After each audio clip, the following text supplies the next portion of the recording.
Bonjour, c'est Ursule encore. On est le 13 avril 2021. Je viens sur la trompette ce matin encore. Et je viens proclamer le retour de notre Seigneur Jésus-Christ. Soyez bénis. Amen. Et que sa grâce vous soit renouvelée. Aujourd'hui, je viens parler de Dieu parle tantôt d'une manière, tantôt d'une autre, et nul n'y prend garde. Amen. Alors, on aimerait tous pouvoir entendre la voix de Dieu. Amen. Et bien l'entendre. Amen. Qui n'aimerait pas entendre la voix de Dieu? Tout un chacun aimerait entendre la voix de Dieu, surtout nous, ses enfants. Amen. Et c'est pas toujours évident. Amen. Et pourtant, Job nous dit, Dieu parle tantôt d'une manière et tantôt d'une autre. Et nul n'y prend garde. Ça veut dire que à tous les jours, Dieu est en train de parler. Il peut te parler par la nature, il peut te parler par un enfant, il peut te parler dans un songe, il peut te parler de vive voix. En tout cas, il parle et il parle et il parle. Et souvent, tu peux juste être assis là comme ça, hein, et dans tes pensées, Dieu te parle. Amen. Et il y a une femme, une sœur, je ne sais pas qu'est-ce qu'elle est devenue, mais dans le temps où on était encore en contact, alors un jour je l'ai rencontrée, je lui ai dit, ah c'est quelque chose, j'ai tellement pensé à toi ces derniers temps, c'est incroyable. J'ai dit, mais c'est pas possible, comment est-ce que je pense tant à cette femme-là et tout. Elle m'a dit, ma sœur, j'étais hospitalisée. J'ai dit, quoi? Elle dit, j'étais hospitalisée, vraiment, j'ai failli passer. Elle dit, je te dis une chose, comme tu es jeune par rapport à moi, chaque fois que tu penses à quelqu'un et que ça insiste, sache que c'est Dieu qui est en train de te dire de prier pour cette personne-là. Alors, prie et Dieu t'aidera à aller plus loin s'il a quelque chose à te dire de façon spécifique. Et ça, c'était une leçon que j'ai appris. Amen. Depuis ce temps-là, ça fait des années de cela, au moins 10 ans qu'elle m'a dit ça, au moins 10, sinon même 15 qu'elle m'a dit ça. Et c'est resté dans ma mémoire. Parce que Dieu parle tantôt d'une manière, tantôt d'une autre, on ne sait pas. Moi, comment est-ce que j'aurais su que cette femme l'a hospitalisée et même dans un état critique, comment aurais-je pu savoir? Et la seule manière pour Dieu de me communiquer cela, c'est à travers mes pensées. Et il m'a amené cette femme-là avec insistance. Et puis évidemment, j'étais pris avec mes bébés en couche et puis tout ce qu'on pouvait imaginer. Amen. Et puis souvent je m'arrêtais, je me disais, ah mais vraiment, qu'est-ce qu'elle devient? Et puis, mais je ne prenais jamais le téléphone pour appeler. Je ne sais même plus si j'avais prié pour elle ou pas. Peut-être que j'avais prié un peu, mais pas vraiment en profondeur.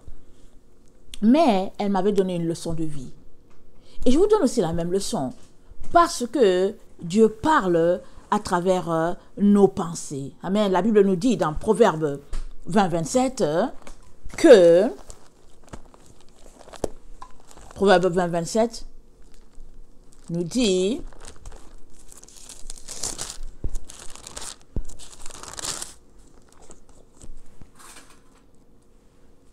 le souffle de l'homme est une lampe de l'Éternel.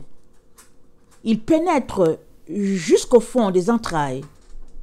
Amen. Le souffle de l'homme est une lampe de l'Éternel. Ça c'est une version. Dans une autre version c'est dit comment on appelle ça? L'esprit de l'homme. C'est dit l'esprit de l'homme dans une autre version. Je ne sais pas si je peux la trouver dans la version Taube. Attendez, donnez-moi une minute, je vais regarder rapidement. Mais si je ne trouve pas, bon, je ne l'avais pas préparé dans une autre version parce qu'aujourd'hui j'ai juste décidé de me concentrer sur le Louis II parce qu'on a beaucoup de textes qu'on va regarder. Vu que on est... Ok, Proverbe 20, le verset 27, je vais regarder dans cette version, qu'est-ce que ça dit? Ah, ça parle encore du souffle de l'homme. Je sais qu'il y a une autre version, mais je ne veux pas aller chercher. Ok, dans une autre version, c'est dit la pensée de l'homme. Amen. Alors, donc Dieu nous parle à travers nos pensées. Et si nos pensées sont pures, encore mieux encore. Amen. si nos pensées sont mûres, sont pures, si l'espace est dégagé, l'espace est balayé, assez purifié, on va l'entendre clairement. Mais si ce sont des eaux troubles, de la boue, Dieu peut te dire une chose et l'interprétation sera une autre. Comme un jour, il y a une sœur qui a reçu un rêve, amen, par la grâce de Dieu. Elle me l'a partagé, mais elle avait déjà son interprétation. Mais quand elle me l'a partagé, Dieu m'a interprété son rêve tout de suite.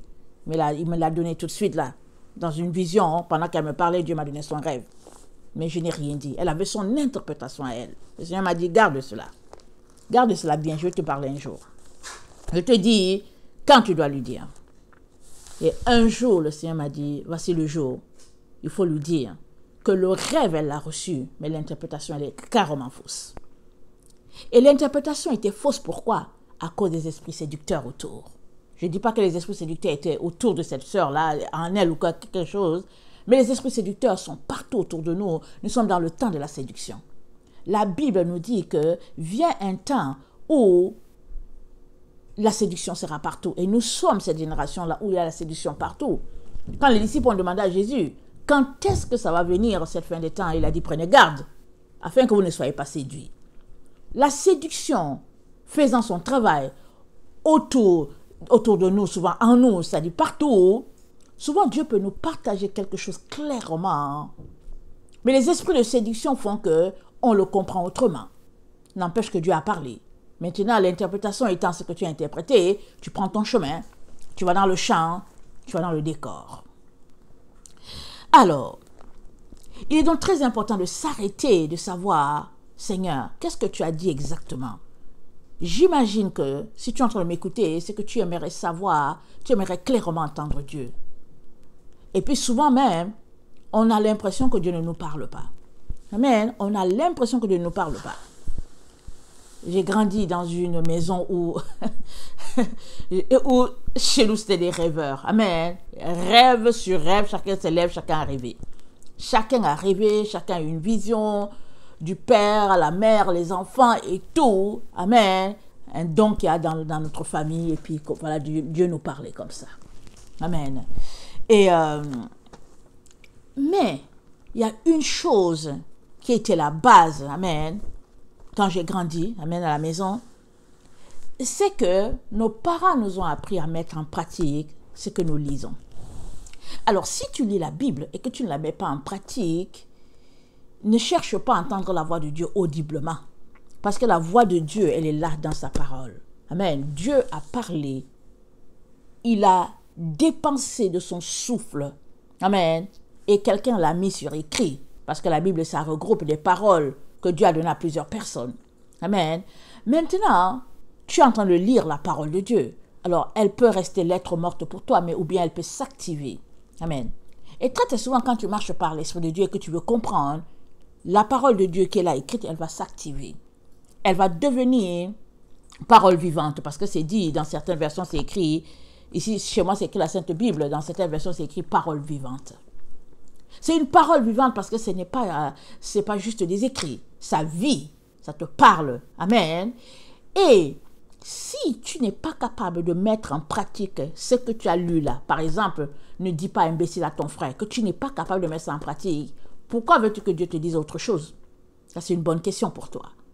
Si tu n'es pas capable de courir au secours de celui qui est dans le besoin, alors que tu as des moyens, que tu es capable, pourquoi veux-tu que Dieu te dise autre chose? C'est-à-dire, là où nous sommes là, vraiment, mettons tout à terre là, je veux dire, parlons-nous sérieusement. Est-ce que tu veux marcher selon Dieu ou pas? C'est la bonne question. Et si tu veux marcher selon lui, alors retrousse tes manches et laisse aller le monde. Parce que tu ne peux pas suivre les deux chemins. Souvent, c'est là que la confusion se trouve. Parce que tantôt, ta bouche dit que tu es avec Jésus, mais tes actions montrent que tu n'es pas du tout avec lui. Alors, ça devient compliqué. Alors, pour entendre Dieu audiblement, commence d'abord à mettre en pratique le minimum qui est là dans sa parole. Comme Jésus-Christ qui dit, attendez, Attendez, qu'est-ce que... Voilà. Matthieu 5, le verset 5, ça dit, « Heureux les débonnaires, car ils hériteront la terre. » Les débonnaires, c'est ceux qui cherchent la paix. Heureux les débonnaires, car ils hériteront la terre. Si tu es un querelleur, en tout cas, ça veut dire que la terre n'est pas pour toi. Commence d'abord par rechercher la paix autour de toi, en toi et puis partout. Commence d'abord à être quelqu'un qui a un esprit bien disposé, un esprit qui aime les autres. Commence là et Dieu te donnera plus. Parce qu'il a dit quoi? À celui qui a, on ajoutera. Mais à celui qui n'a pas, on ôtera même ce qu'il a. Mais qu'est-ce que tu n'as pas? Ce que tu n'aurais pas, c'est le fait que tu n'as pas connecté à ce que Dieu a dit. Ce que tu n'aurais pas, c'est le fait que tu n'es pas connecté à ta destinée, à la raison pour laquelle Dieu t'a envoyé sur la terre. Si tu ne l'as pas, pourquoi veux-tu que Dieu te donne plus? Et c'est dit que Dieu nous donne l'esprit en fonction de notre appel. C'est dit, celui que Dieu a appelé, Dieu ne lui donne pas, c'est-à-dire que la mesure de l'esprit que Dieu lui donne, elle est grandiose en fonction de son appel pour qu'il puisse aller de l'avant avec sa tâche sur la terre. C'est ça que ça est en train de dire. Et il est donc très important qu'on puisse s'arrêter, s'examiner soi-même, se remettre en question. Et ça commence là, par les écrits qui sont là. Par exemple, tu es quelqu'un qui bavarde pour rien. Tu es quelqu'un qui bavarde pour rien. Tu n'es pas capable de prendre ta bouche et la mettre dans la poche. Tu n'es pas capable. Il faut juste que tu parles pour rien. Tu prends ton téléphone, tu parles jusqu'à ce que tu es rassasié. Tu déposes, tu prends, tu parles. Tu déposes, tu prends, tu parles. Alors, la Bible dit quoi? Que celui qui parle beaucoup, que celui-là qui parle beaucoup, il pêche aussi beaucoup. Alors si tu comprends cela, tu peux décider qu'aujourd'hui, aujourd'hui, mardi, j'ai décidé que je ne vais pas pécher. J'ai décidé, Jésus, aujourd'hui, que je ne pêche pas. Donc tu peux décider que tu ne touches pas ton téléphone. Déjà là, tu as commencé à mettre en pratique la parole. Déjà là. La Bible dit de ne pas écouter les faux discours. Pas les faux discours, les discours. De ne pas perdre le temps, les discours, les propagandes inutiles. C'est ton choix. De cliquer, ouvrir ta radio, ta télévision, et puis d'écouter ces prophètes de Baal, raconter tout ce qu'ils ont à raconter. C'est ton choix. Tu t'assois là, tu les écoutes, et ils racontent. Ou bien, tu décides que non, aujourd'hui, c'est bon, je leur fais grâce de toutes leurs histoires à raconter et je ne veux pas les écouter. Et là, tu auras avancé d'un pas, parce que tu as fait le choix de ne pas écouter tout ce qu'ils ont à dire. Alors, si on regarde juste... attendez, je vais regarder, on dirait dans 2 Corinthiens, si j'ai bonne mémoire, je ne sais pas si je vais le retrouver. Il dit, attendez, voilà. Je vais lire rapidement. Attendez. On dirait que c'est pas là. Je vais regarder dans Timothée. Je pense que c'est dans Timothée. Excusez-moi. Je pense que je vais aller dans 2 Timothée. 2 Timothée. Voilà. Dans 2 Timothée, l'apôtre Paul nous dit, le verset 19, « Évite les discours vains et profanes, car ceux qui les tiennent avanceront toujours plus dans l'impiété, et leur parole rongera comme la gangrène. Évite les discours vains et profanes. » C'est déjà dit là. C'est à toi de les éviter. Tu peux décider toi-même de sortir de ces choses-là. Comme la politique. Les gens aiment la politique. Plein d'enfants de Dieu sont versés dans la politique. Ils sont là-dedans. Ils aiment ça et tout ça et tout. C'est écrit ici. Évite les discours vains et profanes. Oh, mais tu sais, tel politicien a fait comme ci, tel a fait comme ça, tel a fait comme ça. Ça, c'est le piège de Satan pour notre humanité. Je ne sais pas depuis quand, depuis est-ce que c'est le 18e siècle, que ils ont commencé à ouvrir les portes là, parce qu'avant c'était la royauté. Alors depuis donc, les gens sont versés dans les discours profanes et puis inutiles. Plein d'enfants de Dieu sont pris dans ce piège-là.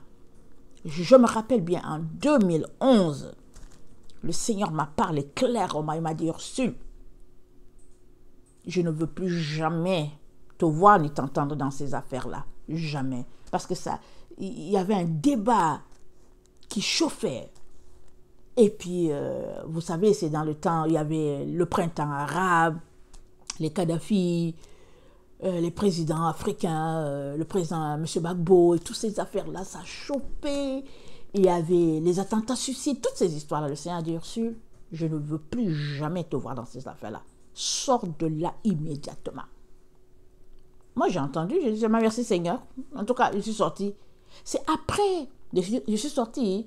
Et puis, écoutez-moi bien, je n'étais pas versée dedans. Je n'étais pas versée. C'est tout simplement que, souvent quand le débat venait, amen, quand on me posait la question, je donnais mon point de vue. Le Seigneur m'a dit, sors de ces affaires-là. Sors là immédiatement. Ça dit, mets une croix dessus. Ne participe plus jamais à ces affaires-là. Ne t'occupe pas de ça. Prends ta Bible et puis va dans ton coin de prière. Avec le temps, j'ai commencé à poser la question en demandant pourquoi est-ce que le Seigneur ne voulait pas que j'avance une seule parole dans ces histoires-là. Avec le temps, dans la prière et tout, petit à petit, j'ai fini par saisir grandement les versets qui disent d'éviter les discours vains et profanes. Est-ce que c'est une nouvelle parole? Non, elle est là dans la Bible depuis longtemps. Elle est écrite là, avant même que je ne naisse, c'était là. Mais je ne voyais pas. Jusqu'à ce que le Seigneur me donne une parole claire et nette, et que là, maintenant, il plonge dans mon regard, je me rends compte que c'est un péché que de se retrouver dans des discussions qui n'ont pas de sens. Parce que l'Esprit de Dieu est attristé. Et soit tu marches pour l'Esprit de Dieu, ou bien tu marches contre l'Esprit de Dieu. Et si tu veux être pour l'Esprit de Dieu, tu obéis. C'est tout, tu t'excuses, tu dis non, excusez-moi, et puis bon, tu obéis. Et Dieu qui est puissant, amen, Dieu qui est puissant est capable de nous aider à sortir de ces choses-là. Amen. Et à être victorieux.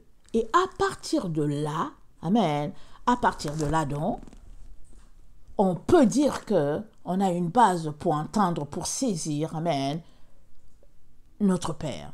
Amen. Alors, dans Job 33,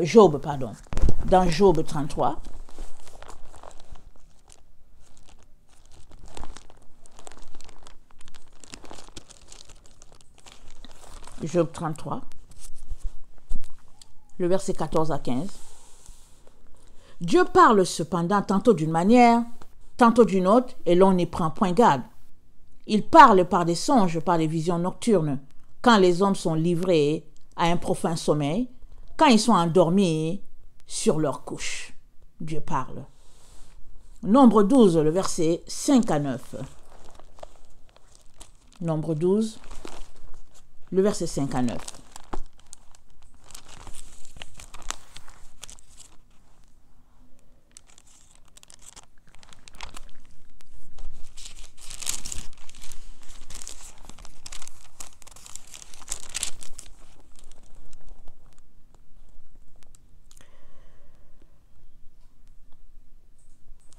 L'Éternel descendit dans la colonne de nuée. Il se tint à l'entrée de la tente. Il appela Aaron et Marie, qui s'avancèrent tous les deux.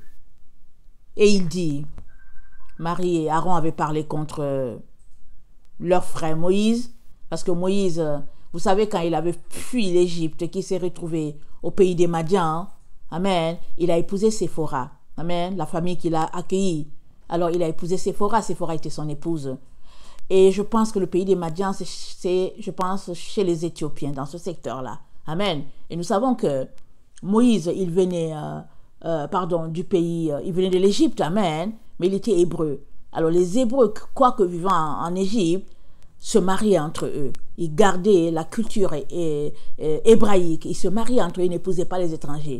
Mais une fois retrouvé du côté des Madians, il a épousé, amen, une femme là-bas, et puis Séphora, et puis c'est là-bas qu'il a eu 2 fils, je pense qu'il y a Hershon, et puis j'oublie l'autre, amen, il a eu les enfants là-bas. Et quand Dieu l'a appelé pour lui dire d'aller délivrer son peuple, il a dû quitter sa femme Séphora, il est retourné en Égypte délivrer le peuple, amen, et de l'Égypte, il a suivi tout simplement le chemin que Dieu lui a indiqué. Je ne sais plus s'ils étaient passés par Madian ou quoi, je ne me rappelle plus. Mais Dieu l'a appelé, donc il est parti, il a laissé Séphora et les enfants, il est parti. Et le beau-père de Moïse, donc, à un moment donné, est venu le visiter. Il a pris Séphora et les enfants pour aller rejoindre Moïse. Amen. Alors, même si peut-être, je ne sais pas quelle était la vie vraiment, qu'est-ce qui se passait là dans le fond, dans la vie de Moïse, je ne sais pas, est-ce qu'il avait pris une autre femme, je ne sais plus, je ne me rappelle pas, mais toujours est-il que le beau-père a accompagné Séphora et les enfants allaient rejoindre Moïse. Alors quand Séphora est arrivé, les autres ont parlé parce que Séphora n'était pas hébraïque. Ils ont murmuré parce que Moïse, leur leader, avait une femme étrangère. Alors, Dieu appelle Aaron et Marie. Il leur dit, écoutez bien mes paroles. Attendez. Écoutez bien mes paroles.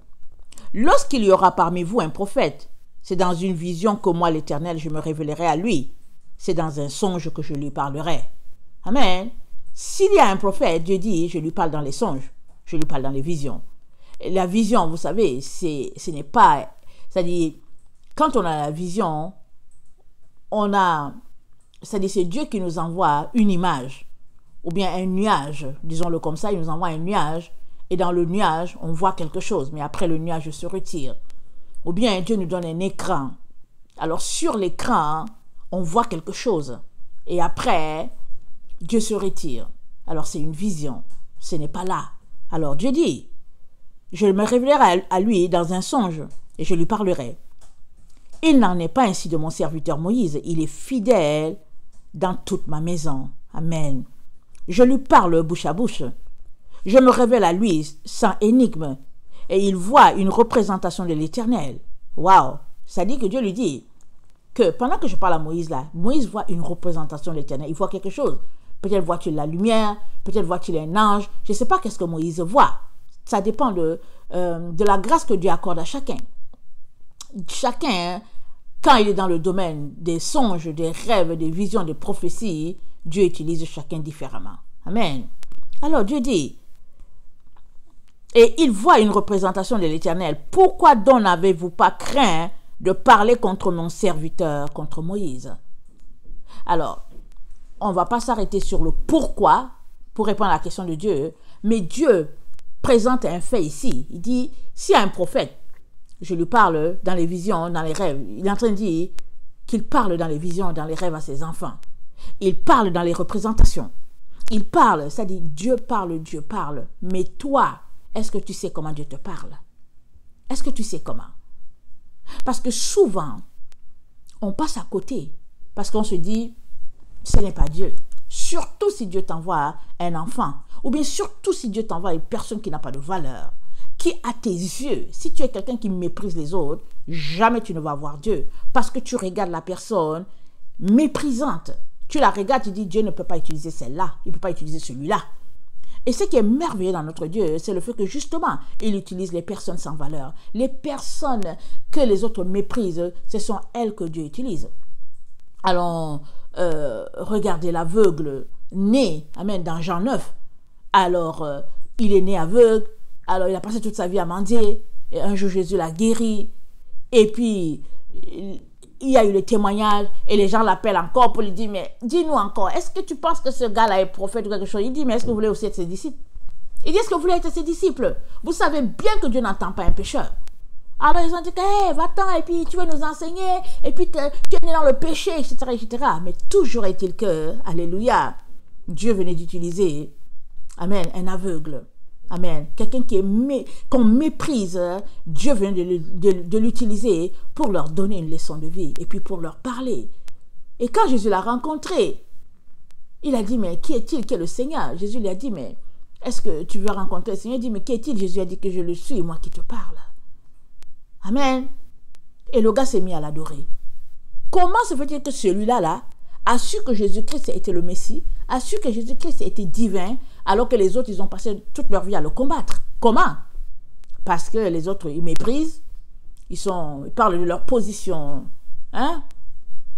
élevée aux yeux des hommes, alors que l'autre, il parle dans l'humilité et il a connecté avec le roi des rois, le créateur de tout l'univers. Amen. Notre Seigneur, amen, il était là à la création. Amen.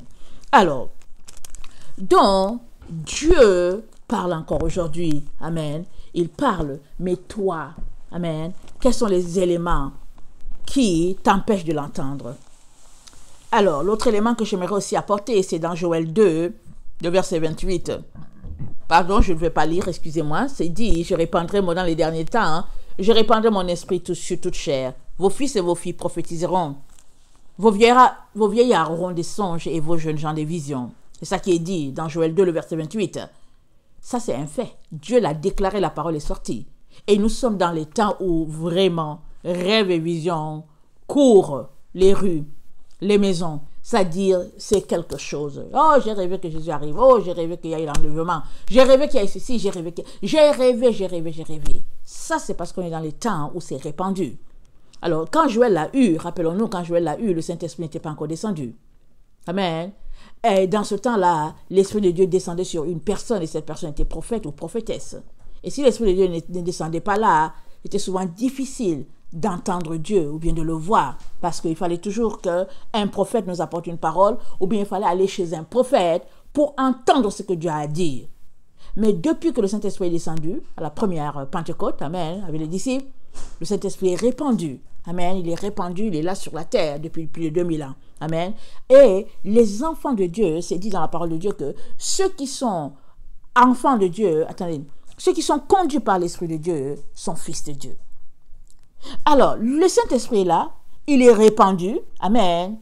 Mais si tu es conduit par l'Esprit de Dieu, tu es fils de Dieu. Parce que tu peux choisir d'être conduit par l'Esprit de Dieu, ou bien tu peux choisir d'être conduit par la chair. C'est ton choix. Mais on sait tous que l'Esprit de Dieu est répandu, et on le sait pourquoi, parce qu'on dit qu'on appartient à Christ. On s'appelle les chrétiens. Alors, à partir de là, on comprend que l'Esprit de Dieu est répandu. Amen. Et l'Esprit de Dieu est disponible. À moins qu'on fasse partie de ce groupe de chrétiens-là qui disent que non, je suis sauvé, je n'ai pas besoin du Saint-Esprit. Beaucoup d'arrogance, n'est-ce pas? Beaucoup d'enfants de Dieu sont dans l'arrogance. Ils disent qu'ils n'ont pas besoin du Saint-Esprit. Mais Jésus a été conçu par le Saint-Esprit. Jésus a fait son ministère par le Saint-Esprit. Marie, la mère de Jésus, a fait son ministère par le Saint-Esprit. Pour que Marie conçoive de Jésus, il fallait qu'elle reçoive l'ange, il fallait qu'elle entende, il fallait qu'elle soit une femme tellement rangée, respectueuse de ce Dieu-là, que l'ange est venu la visiter. C'est par le Saint-Esprit que tout a été possible. Mais si toi, là, qui est là, un humain, là, un simple humain qui est là, tu oses ouvrir ta bouche pour dire que tu n'as pas besoin du Saint-Esprit, je ne sais pas comment tu vas faire.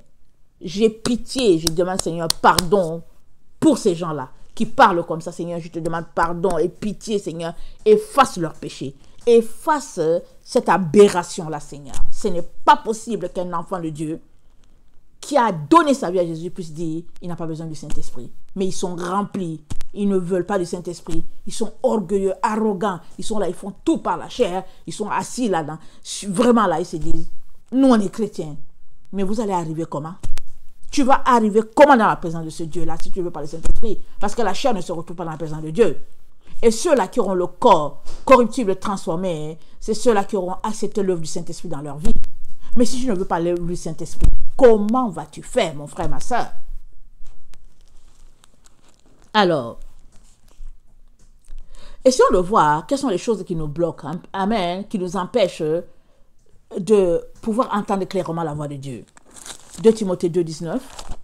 Je vais passer rapidement. Je ne vais pas m'étendre, mais on va regarder beaucoup de passages. Parce que il est important que tu lises et que tu saches par toi-même ce que Dieu dit ou bien ce qu'il ne dit pas. 2 Timothée 2, le verset 19. Évite les discours vains et profanes, car ceux qui les tiennent avanceront toujours plus dans l'impiété, leur parole rongera comme la gangrène. Je viens déjà de parler de cela, mais ça c'est un fait très important dans ta vie. Il est important que tu sois quelqu'un qui parle peu. Sois de ceux qui parlent peu. Parce que les discours, je préfère ne rien dire. Je l'ai déjà dit tantôt. Décide de mettre 2 Timothée 2, le verset 19 dans ta vie. Décide de mettre ça en pratique. C'est mieux de ne rien dire. Et de dire, Père, aujourd'hui, j'ai décidé que je ne pêche pas. Ou bien dire, Seigneur, aujourd'hui, là, pardon, j'ai déjà péché 1-2 fois ce matin. Seigneur, aide-moi, je ne veux plus ajouter notre péché là-dessus. Ça, c'est la marche de l'enfant de Dieu. Parce qu'on peut tous tomber. Mais de là, se verser dans les discours, les débats et tout, on pêche aller-retour. Aujourd'hui, on pêche, demain, on pêche, après-demain, on pêche. On est là-dedans. On dit, ah ouais, Dieu va comprendre. Non, tu n'es pas enfant de Dieu. Jacques 3, le verset 11.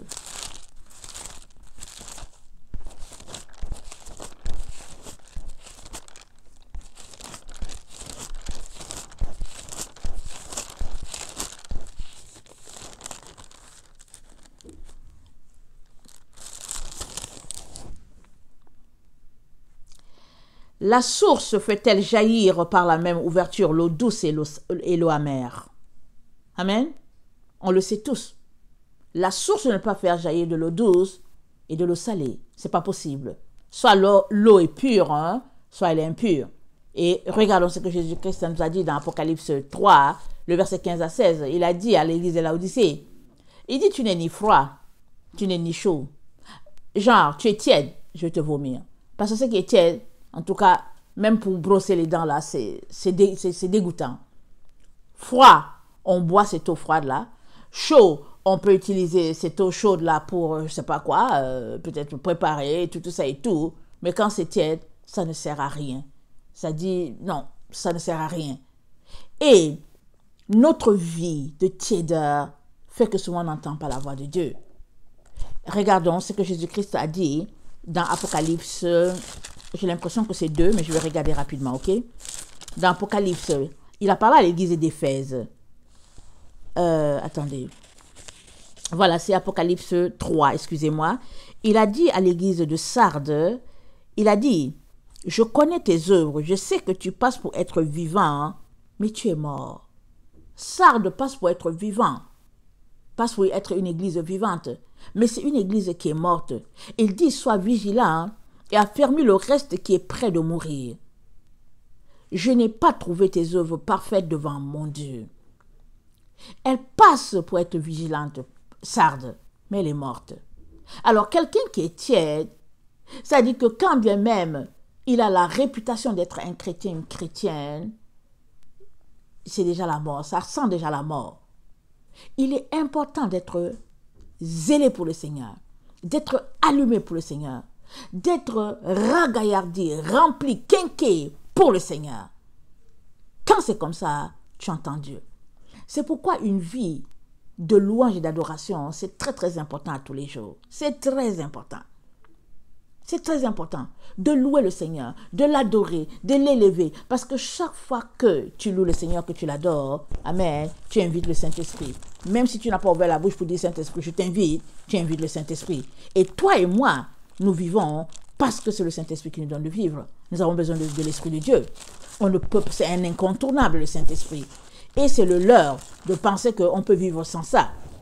Et la Bible nous dit, dans Éphésiens 5, le verset 17, c'est pourquoi ne soyez pas inconsidérés, mais comprenez quelle est la volonté du Seigneur. Ne vous enivrez pas de vin, c'est de la débauche, mais soyez au contraire remplis de l'esprit. Entretenez-vous par des psaumes, par des hymnes, par des cantiques spirituels, chantant et célébrant de tout votre cœur les louanges du Seigneur. Rendez continuellement grâce pour toutes choses à Dieu le Père, au nom de notre Seigneur Jésus-Christ. Rendez continuellement grâce. Entretenez-vous par des psaumes et des hymnes et des cantiques spirituels, chantant et célébrant notre Dieu. Une fois que tu es quelqu'un qui loue le Seigneur, qui chante, qui le célèbre, amen, tu élèves l'esprit, ton esprit, et l'esprit de Dieu est content en toi. Et puis, ça ouvre les portes, amen, pour que le Saint-Esprit puisse te parler, te visiter. Amen. Et quand même dans ta vie, il y aura un péché, quelque chose qui empêche, le Saint-Esprit va te pointer qu'ici, là, il y a quelque chose, répands-toi, répands-toi. C'est ton attitude. Qu'est-ce que tu fais? C'est pourquoi il est très important d'éviter de se plaindre. Les gens, il y a des gens, leur vie, c'est se plaindre. Comment tu vas? Ah non, mais aujourd'hui il fait gris. Demain, comment tu vas? Oh non, aujourd'hui il y a la pluie. Et puis bon, comment tu vas? Oh non, il y a la neige. Et puis bon, voilà ce qui s'est passé. Puis, arrêtez de vous plaindre. Arrêtez. Rendez grâce à Dieu à tous les jours. Dès que tes yeux s'ouvrent là, et que tu regardes, tu sais que tu es encore sur cette terre, tu dis, merci Seigneur, un jour de plus pour t'adorer. Un jour, Seigneur, tu m'as donné un jour de plus, je veux te louer, je veux te célébrer, je veux te rendre grâce, Seigneur.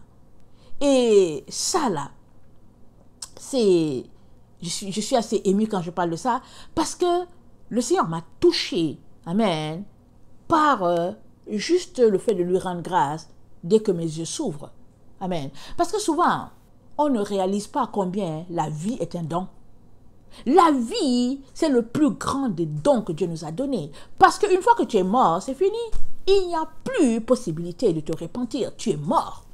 Mais tant que tu es vivant, tant que tu marches sur tes deux pieds, tu as la possibilité de venir dire, papa, Seigneur, je vais te demander pardon. Aujourd'hui, j'ai encore péché. J'ai péché, Seigneur. Aide-moi. Seigneur, fais-moi grâce aujourd'hui encore, j'ai péché.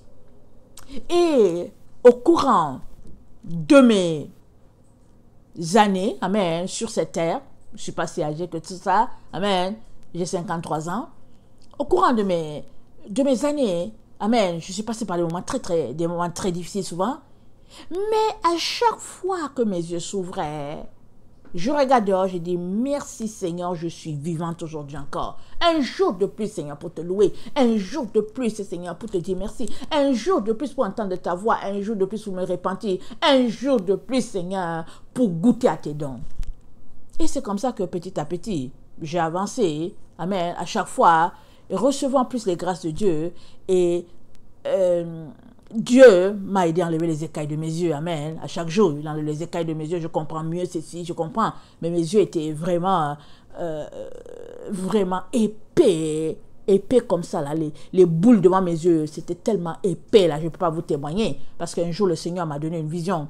Amen, une vision. Je ne sais pas si c'est une vision, c'est ça, je ne peux pas savoir. Amen. Ce jour-là, je priais, j'étais dans tous les états, en larmes et tout. Et puis, je suis en train de prier. Amen. Et je regarde, je vois devant moi Marie, la mère du Seigneur, et Jésus-Christ, notre Seigneur. Les deux étaient là devant moi.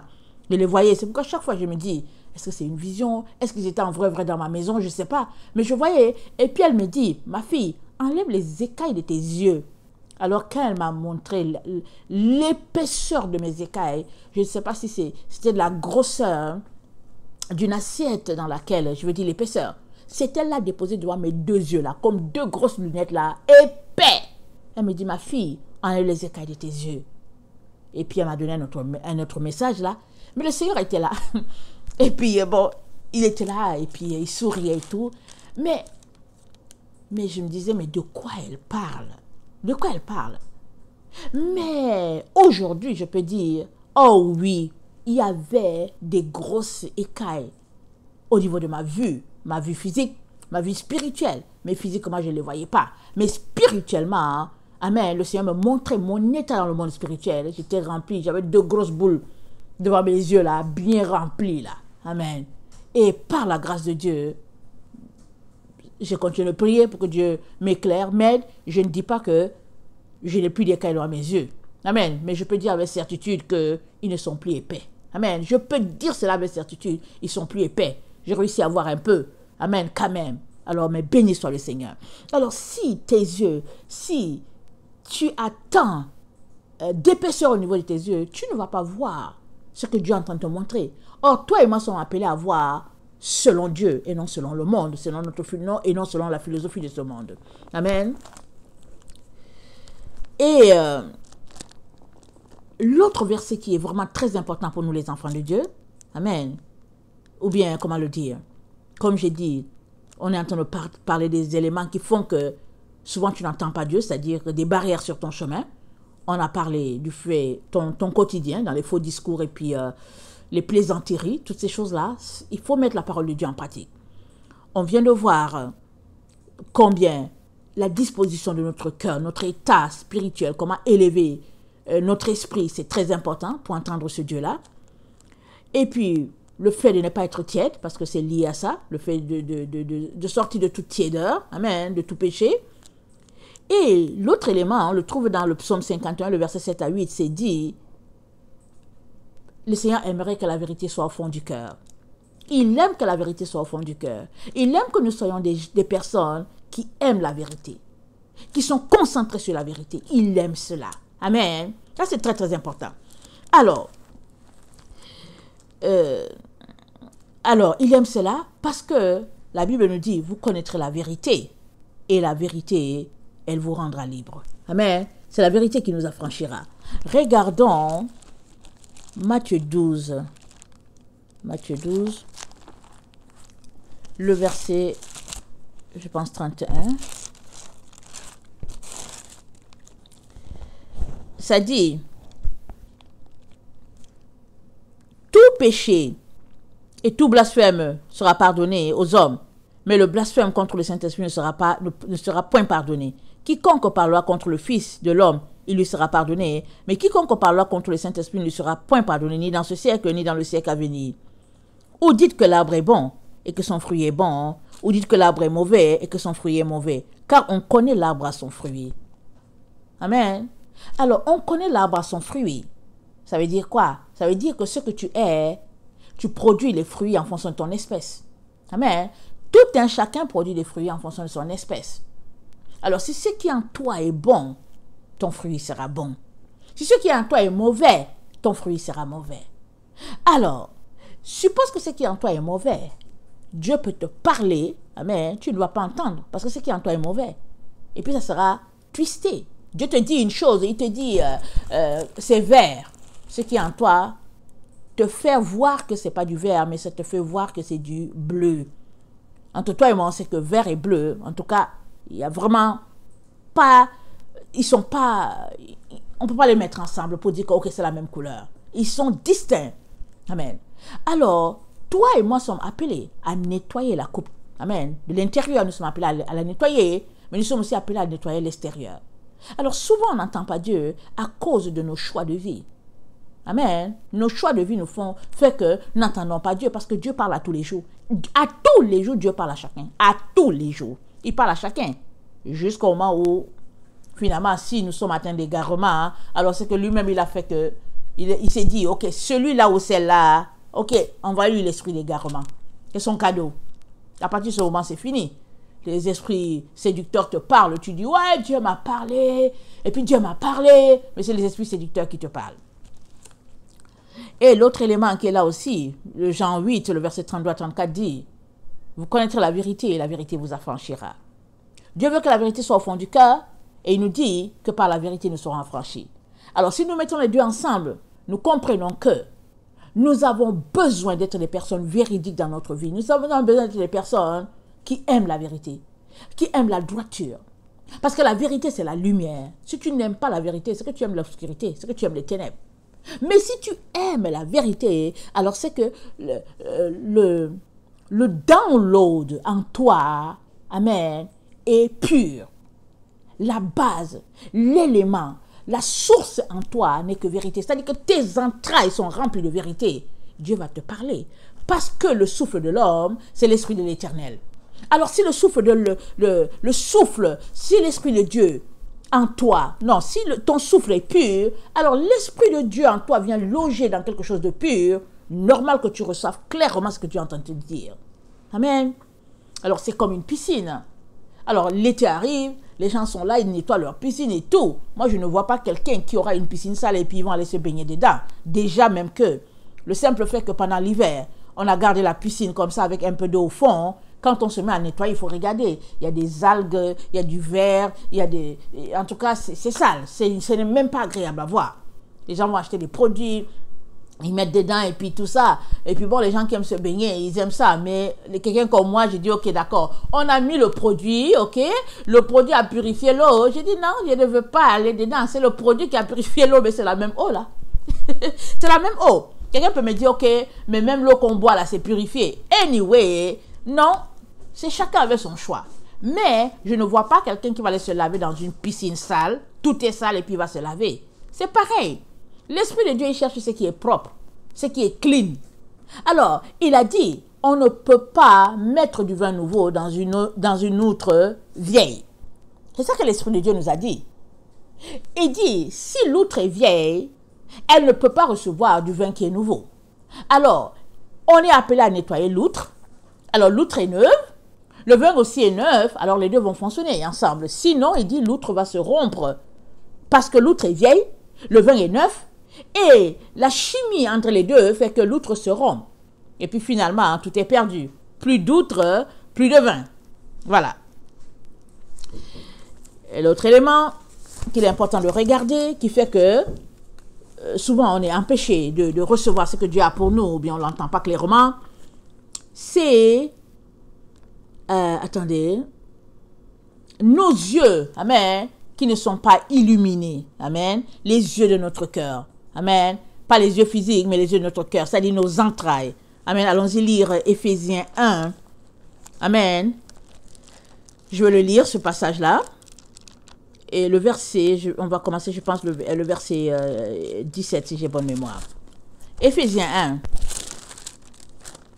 Le verset 17. Ok, je vais lire à 16. Je ne cesse de rendre grâce pour vous, faisant mention de vous dans mes prières, afin que le Dieu de notre Seigneur Jésus-Christ, le Père de gloire, vous donne un esprit de sagesse et de révélation dans sa connaissance, et qu'il illumine les yeux de votre cœur pour que vous sachiez quelle est l'espérance qui s'attache à son appel, et quelle est la richesse de la gloire de son héritage qu'il réserve aux saints. Amen. Ça, c'est la prière de Paul pour tout un chacun. Pour que notre Dieu puisse illuminer les yeux de notre cœur, c'est-à-dire nos entrailles. Amen. Pour qu'on sache quelle est l'espérance qui s'attache à notre appel. Tu vas entendre Dieu en fonction, amen, de la place que tu fais pour ton appel dans ta vie. Sais-tu pourquoi tu es là sur la terre? C'est pourquoi je disais, au début de la vidéo, j'ai parlé de ta destinée. Dieu ne donne pas, il ne donne pas, il dit, il y a un passage qui dit, pour celui-là que Dieu a appelé, Dieu ne lui donne pas l'esprit avec mesure. C'est-à-dire que Dieu te donne tout ce dont tu as besoin pour faire l'œuvre pour laquelle tu es venu sur la terre. Pour cela, toi et moi avons besoin d'être illuminés sur notre présence sur la terre. Ce n'est pas vrai que Dieu t'a envoyé là, il t'a fait quitter du ciel, tu es venu sur la terre juste pour être un intello. C'est pas possible. Ce n'est pas possible. Surtout que nous savons que la pensée intellectuelle ne peut pas recevoir les choses de Dieu. Non, ça ne peut pas. La pensée intellectuelle, c'est la chair. C'est le charnel. Pour que tu puisses saisir les choses de Dieu, il faut que tu te connectes dans le spirituel. Ça, il faut que tu sépares les deux. Parce que l'intellect, il est dans l'âme. Il est dans l'âme. Oui, si ton âme est dégagée, bien purifiée, ton âme peut t'aider à percevoir les choses. Mais c'est par l'esprit. C'est à travers l'esprit. Rappelons-nous, le souffle de l'homme, amen, c'est l'esprit. Le souffle de l'homme, c'est l'esprit de l'éternel. C'est la lampe de l'éternel. Alors, ton souffle, ton esprit, c'est la lumière. Amen. C'est dans cette lumière-là que Dieu parle. C'est la lumière que Dieu nous a donnée. Et j'ai déjà mentionné plusieurs fois, quand une femme, maintenant on a les tests de grossesse, mais généralement quand une femme est enceinte, amen, dans les endroits où on ne sait pas qu'est-ce que la femme est, qu'elle va à l'hôpital et tout, si on réussit à regarder, ils vont voir qu'il y a une lumière qui est là à l'endroit, au niveau de son nombril, à cet endroit-là, ils regardent, ils se disent, ah, il y a quelqu'un qui est là. Alors là, on peut voir, on peut dire, ah, ok, d'accord, il y a un bébé qui se forme là, et on pense que ça fait juste 48 heures ou bien quelque chose. Il y a la lumière qui est là. Quand c'est juste nouveau, là, quand ça se passe, là, c'est nouveau, là, ils disent qu'il y a une lumière. Avant que les cellules se mettent à se diviser, à se séparer, et puis, etc., formant, parce que ça travaille, Dieu à l'œuvre. Quand il envoie un enfant, hein, il est à l'œuvre pendant 40 semaines, ils disent 9 mois, mais c'est à peu près 10 mois. Amen. Il est à l'œuvre, travaillant. Mais c'est la lumière. Le souffle de Dieu en nous, amen, Dieu nous parle là. C'est une lumière. C'est sa présence. Amen. Colossiens 3, le verset 2.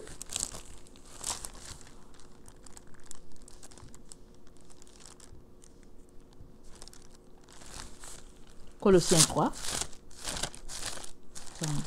Excusez-moi. Colossiens 3, le verset 2, ça dit...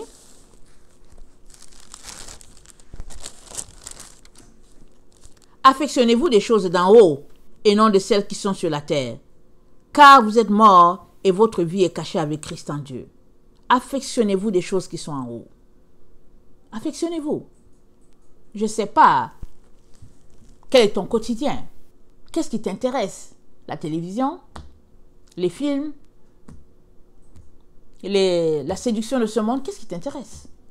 Alors, si tu es intéressé à ces choses-là, tu peux être sûr que ce n'est pas dans ça que Dieu ne va pas venir te parler dans ça. Tu peux être sûr de cela. Et s'il te parle, il va te dire, mon fils, sors de ces choses-là. Et puis c'est dans la parole de Dieu là. Parce que tu ne peux pas suivre les deux chemins. Si tu es un nouveau chrétien, on comprend. Tu es un jeune chrétien, on comprend. Mais à un moment donné, tu dois choisir. Et tu dois laisser ces choses-là. Et puis te concentrer uniquement sur le chemin du Seigneur et puis rester là-dedans. Alors, il y a des gens qui disent, oh non, souvent quand je viens, je n'entends pas Dieu, c'est pas intéressant et tout. Mais viens, continue de venir. Continue de venir et tu verras. Et puis, si tu n'entends pas Dieu, ben, continue de lire ta Bible, continue de chanter tes cantiques et tes hymnes. Continue. Et puis, si c'est pas intéressant, quand tu trouves que tu es fatigué, ben, assois-toi tout simplement. Assois-toi tranquille et puis pense à ta personne. Pense à qui tu es dans l'échiquier de Dieu. Réfléchis. Pourquoi tu es sur la terre? Assois-toi là, pense à ça. Si tu fais ça à tous les jours, pendant juste 20 minutes, ta vie sera une autre vie. Ta vie sera transformée à tout jamais à la gloire de notre Dieu. Si tu t'assois à tous les jours pendant 20 minutes pour dire, Seigneur, parle-moi de moi. Souvent, on n'a pas le temps. On ne veut même pas, dégager ce temps-là. Et puis finalement, on dit, on n'entend pas Dieu. Alors souvent, on est nous-mêmes la propre barrière à ce que Dieu veut nous dire ou ne nous dit pas. Le psaume, Jacques 1, le verset 5 à 8. Jacques 1, le verset 5 à 8, je ne veux pas lire, ça dit, un homme irrésolu dans ses voies ne peut pas recevoir quelque chose de Dieu. Et c'est pareil, c'est comme Dieu parle à Laodicée. Tu n'es ni froid, tu n'es ni chaud. Alors, si tu es tergiversant sur deux voies, je ne vois pas comment tu vas entendre clairement la voix de Dieu. Parce que tantôt, tu vas entendre telle voix, demain, tu vas entendre l'autre, et puis finalement, tu ne sauras pas exactement où est ce que Dieu a dit, et puis qui est Dieu et qui t'a parlé. Mais quand tu es décidé sur une voie, Dieu t'aidera. Il te dira si tu es sur le bon ou si tu es sur le mauvais. Amen. Le psaume 119, le verset 113 dit, « Je hais les hommes indécis. » Amen. Dieu qui le dit par la bouche du psalmiste. Il hait les hommes indécis. Et ça, là, il n'a jamais caché ça. Dieu préfère que tu dises non. Et c'est correct. Et demain, il va encore faire son œuvre pour te ramener sur le chemin. Que de dire, ok Jésus, je vais aller. Et puis finalement, tu marches comme un païen. Tu n'auras rien. Parce que finalement, tu as choisi au fait. Parce que qui ne dit rien, qu'on sent. On sait tout cela. Amen. Mais si tu dis quelque chose, si tu dis quelque chose, alors, en tant qu'enfant de Dieu, tu es appelé à le dire en fonction de la lumière, en fonction de la vérité. Ésaïe 29 et verset 13. Je vais lire, en tout cas, quelque chose de très intéressant pour nous. Ésaïe 29, le verset 13.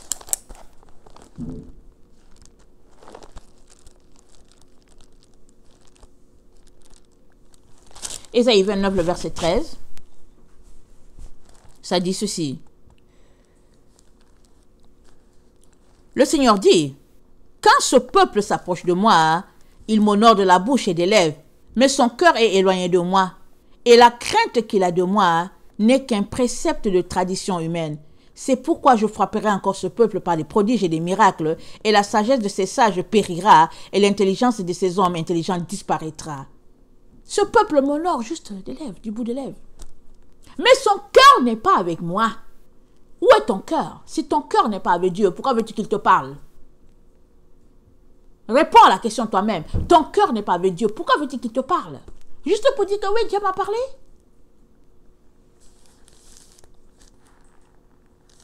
Osée 10, le verset 2.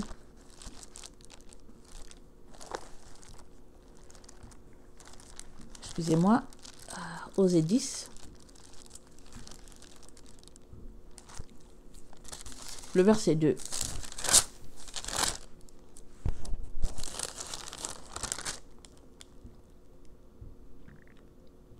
Leur cœur est partagé. Ils vont emporter la peine. L'Éternel renversera leurs autels, détruira leurs statues. Leur cœur est partagé. Toi et moi sommes appelés à décider. On ne peut pas avoir un cœur partagé. Surtout dans ces temps de la fin où nous nous trouvons, on ne peut pas avoir un cœur partagé. On doit avoir décidé d'être uniquement avec notre Dieu, laissant la séduction de ce monde.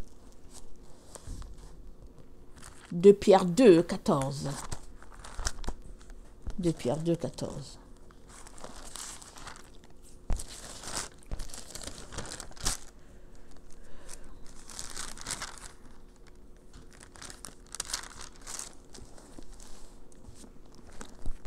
Ils ont les yeux pleins d'adultère et insatiables de péché.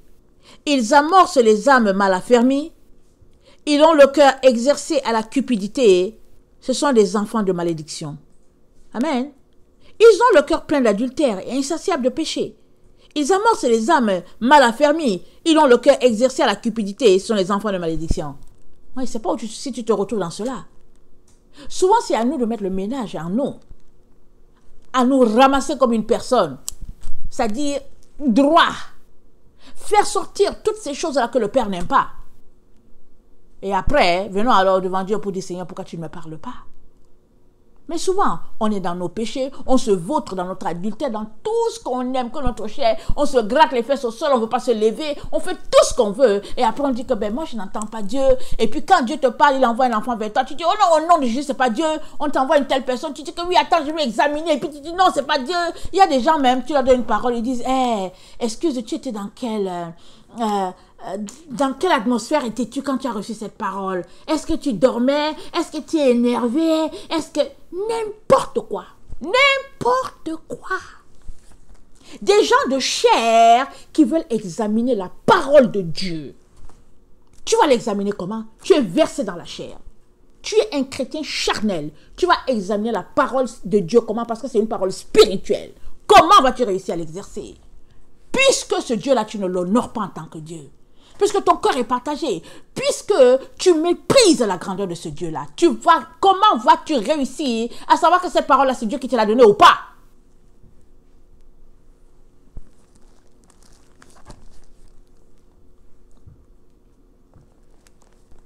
Jean 3, le verset 19 à 21, je vais finir avec.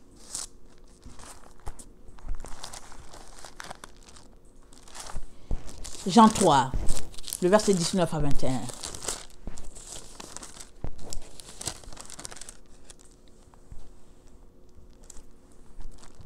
Et ce jugement, c'est que la lumière étant venue dans le monde, les hommes ont préféré les ténèbres à la lumière parce que leurs œuvres étaient mauvaises.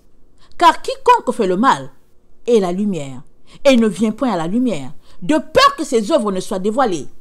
Mais celui qui agit selon la vérité vient à la lumière, afin que ses œuvres soient manifestées, parce qu'elles sont faites en Dieu.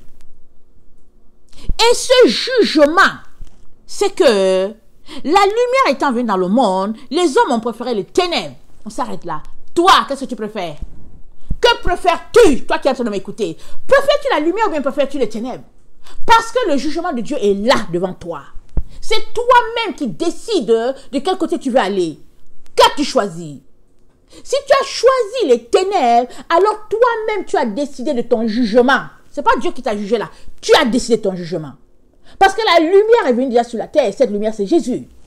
Et les hommes ont préféré les ténèbres. Ça, c'est pour tout le monde. Cette parole-là, elle est pour quiconque. Toi, là, qui dis que tu es un enfant de Dieu, que préfères-tu dans ton quotidien quand tu choisis? Une fois que tu as choisi les ténèbres, ne viens pas dire que Dieu ne te parle pas. Puisque tu aimes la voie des ténèbres, tu te vautres dans le péché. Tu te vautres dans tout ce que les hommes aiment. Tout ce que la chair aime. Tout ce que ta chair aime, là, tu es là dedans. Hein, et tu viens te dire que Dieu ne te parle pas. Tu t'es déjà jugé là. Quand tu choisis. Car quiconque fait le mal est la lumière et ne vient point à la lumière, de peur que ses œuvres soient dévoilées. Alors, tu ne viens pas à la lumière parce que tu fais des choses qui ne sont pas correctes. Et tu ne veux pas que ça soit sûr. Alors, quand Dieu te donne une parole, tu dis non, ce n'est pas de Dieu. Tu balances, tu jettes, tu fais ceci parce que tu es dans les ténèbres. Comment vas-tu savoir si c'est Dieu qui te parle? Avec cet enfant de 4 ans qu'il t'a envoyé. Comment vas-tu savoir si c'est Dieu qui te parle avec cette veuve-là qu'il t'a envoyée? Est-ce que tu sais? La Bible nous dit que la veuve était devant le juge unique, un juge méchant. Il était là. Elle venait tous les jours. Le juge était méchant. Il ne voulait rien savoir. Finalement, il était fatigué de voir cette veuve-là. Et nous, on sait que les veuves, vraiment, c'est la basse classe de la basse. Alors le juge a dit, elle me fatigue cette femme-là. Elle est là tous les jours. En tout cas, accordez-lui ce qu'elle veut. Pourquoi? Parce qu'il ne voulait plus la voir, au fait. Ce n'est pas parce qu'il l'aimait tant. Ce n'est pas parce qu'il voulait... Non, non, non. Il était fatigué de voir cette femme-là. Lui, méchant qu'il est là. Il a dit, ok, accordez-lui ce qu'elle veut. À combien plus forte raison, toi et moi qui nous réclamons enfants de Dieu, pensons-nous que Dieu ne va-t-il pas nous révéler sa voix? Il est question que nous puissions nous remettre en question une bonne fois pour toutes. Nous arrêter pour dire, qu'est-ce qui fait que je n'entends pas bien la voix de Dieu? Parce que dans les temps dans lesquels nous sommes dans le temps de la fin. Ça, je préfère te le dire. Je le dirai à quiconque veut m'entendre, ne veut pas m'entendre, je le dirai. Il y a des gens, quand ils entendent que c'est la fin, ils piquent leur crise et tout. C'est pas grave. Les gens n'ont qu'à piquer leur crise. On ne va pas changer les choses. Dieu a dit que c'est la fin et puis c'est la fin. C'est la fin. Mais, est-ce que tu t'apprêtes? Est-ce que tu es en train de secouer ta poussière et puis ta saleté pour t'assurer que, alors que c'est la fin, tu vas pouvoir entrer?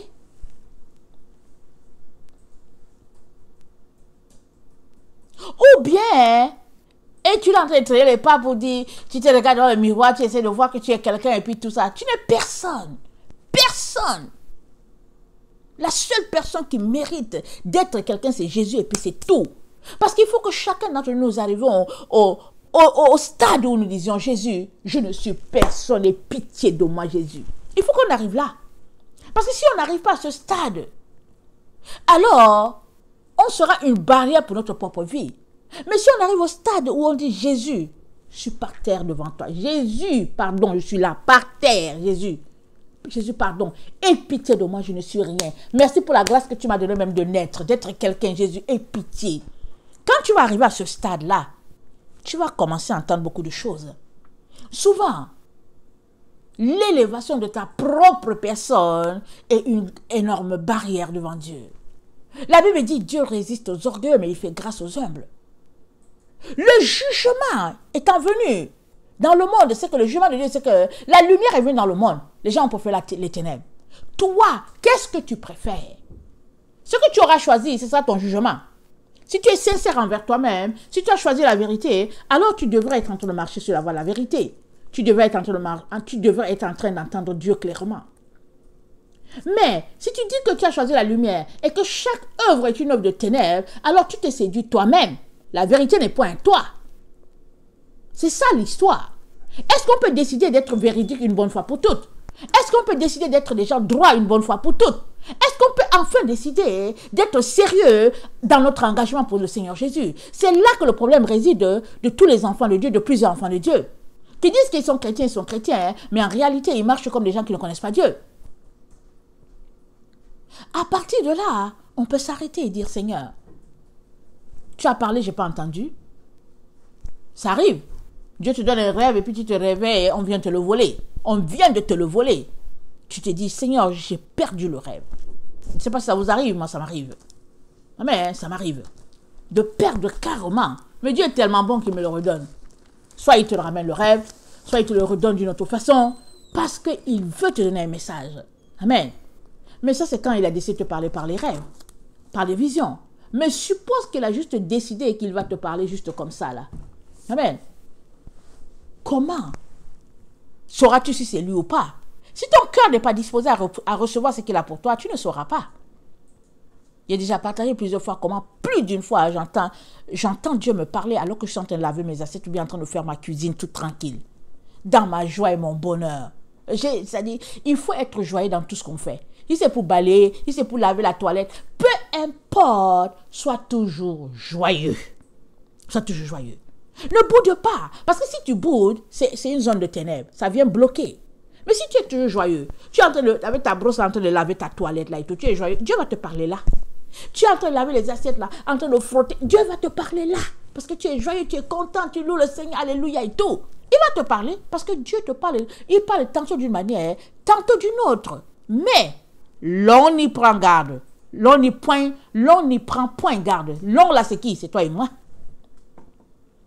Amen. Que le Seigneur vraiment nous donne à tout un chacun de nous examiner, ok? Je suis là-dedans et je le dis à chaque enfant de Dieu. Ce n'est plus le temps de s'amuser. Ce n'est plus le temps de jouer avec notre destinée et la destinée de tous les gens que Dieu nous a confiés. Tu n'es pas venu sur la terre toi seul là pour que... Tu es venu pour retourner avec plein de gens dans ton panier. Si tu es venu que toi seul tu réussis à te sauver, ok, Dieu merci. Mais l'idéal, ce serait que une fois que tu que Jésus t'a sauvé, l'idéal serait que tu retournes avec plusieurs personnes dans ton sac. Ce sera ça l'idéal. Mais est-ce que toi-même là, tu as sauvé ton âme? As-tu sauvé ton âme? Pour pouvoir espérer que tu vas sauver une ou deux autres personnes. C'est là que les choses demeurent. C'est parce qu'il y a une fausse chrétienté qui nous a été prêchée. Nous faisons croire que, ok, on donne notre vie à Jésus et on marche les mains dans les poches, on fait ce qu'on veut, et puis bon, la vie est belle. Mais malheureusement, c'est pas cela. Malheureusement, c'est pas cela. Seuls ceux-là qui sont conduits par l'Esprit de Dieu sont appelés enfants de Dieu. Et quand l'Esprit de Dieu te conduit, il ne dit pas que, ah ok, oui, je suis l'Esprit de Dieu avec tambour et tout. Non, l'Esprit de Dieu peut te conduire juste pendant que tu laves tes assiettes, dans ton sommeil, pendant que tu es en train de lire ta Bible, etc. Peu importe, ça peut être même juste un coup de fil. Quelqu'un t'appelle pour dire que, ah, tu sais quoi, Ursule, j'ai tel problème, j'ai un enfant, je n'arrive pas à aller prendre mon enfant, j'ai déjà appelé, j'ai déjà donné ton nom et tout. Est-ce que tu peux aller récupérer l'enfant pour moi à l'école? Tu vas dire, ah, ok, d'accord, j'y vais. Ça, c'est déjà un acte de bonté. Tu cours, tu t'en vas. Et puis, tu es disposé. Mais il y a des gens qui vont te dire, oh non, je n'ai pas le temps, et puis essayer de voir telle autre personne et tout. C'est-à-dire, quelle est la disposition de notre cœur? Amen. Tu veux que la vérité soit au fond du cœur. Qu'est-ce qu'il y a dans ton fond? Ton fond là, c'est quoi qu'il y a dans tes entrailles? Qu'est-ce qu'il y a dans tes entrailles? Je t'encourage à aller faire un checking de tes entrailles toi-même, dans ton temps avec le Seigneur. Et si l'Esprit de Dieu te montrait qu'il y a un spot de noirceur, une tache de ténèbres, vas-y, viens devant Dieu avec larmes, avec pleurs, avec supplication. Amen. Et Dieu est fidèle et juste pour nous pardonner et pour nous purifier de toute iniquité, afin que toi tu puisses connecter parfaitement à ce que Dieu t'a envoyé faire sur la terre. Amen. Que le Seigneur bénisse sa parole. Je vous aime beaucoup. Et Dieu davantage. Maranatha. Jésus revient. Amen et amen.